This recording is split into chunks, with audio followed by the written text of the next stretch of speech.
नमस्कार शेतकरी मित्रांनो, शेतकरी दादा यूट्यूब चॅनल मध्ये आपले सर्वांचे पुन्हा एकदा स्वागत आहे। आज आपण बघणार आहे दुपारनंतरचे सोयाबीन बाजारभाव।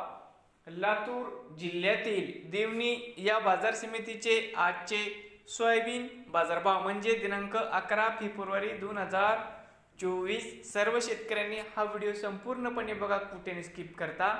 बाजार समिती देवणी या ठिकाणी आवक 10 क्विंटल, या ठिकाणी कमीत कमी दर 4571 रुपये क्विंटल, सर्वसाधारण आहे 4571 रुपये क्विंटल। या ठिकाणी जास्तीत दर आहे 4571 रुपये क्विंटल। तर मित्रांनो, नवीन आले असाल तर शेतकरी दादा यूट्यूब चॅनेलला सबस्क्राईब करा रोज सोयाबीनचे व्हिडिओ बघण्यासाठी। लातूर जिल्ह्यातील तर मित्रांनो, हा व्हिडिओ संपूर्ण बघितल्याबद्दल सर्व शेतकऱ्यांचे मनापासून धन्यवाद।